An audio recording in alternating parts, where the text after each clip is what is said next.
Nakatakdang maghain ngayon ang Pilipinas ng panibagong protesta laban sa China. Ito'y matapos makatanggap ng bagong intrusion ang Department of National Defense. Ang detalye mula sa aming kasamang si Waywaya Macalma live phone patch.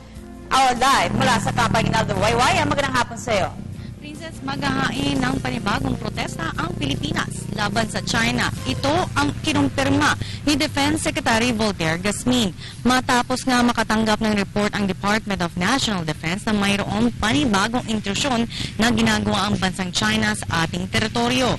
Pero Princess, hindi simpleng intrusyon ang ginawa ng China dahil nagtayo mismo bloke ang China mismo sa Panatag Shoal. Nakita ito ng Philippine Navy nitong August 31 habang sila ay nagpapatrolya sa lugar. Kaya naman panibagong diplomatic protest ang balak ihain ng ating pamahalaan laban sa China.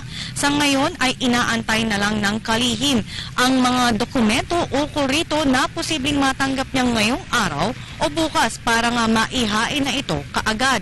Samantala, ang pagbuo naman ng framework agreement para sa increased rotational presence ng Amerikanong sundalo sa bansa para sa Amerika ng Pilipinas ay hindi para nga udyukin ng China.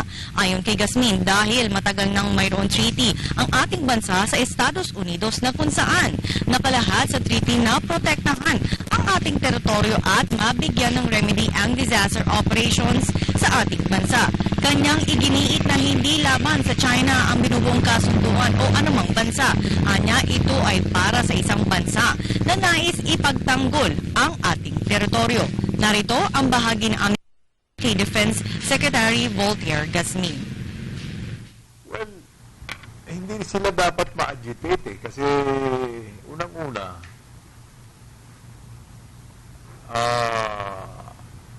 meron tayong treaty with the Americans.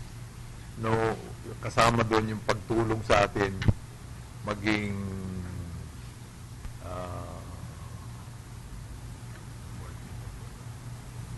capable of protecting our territories,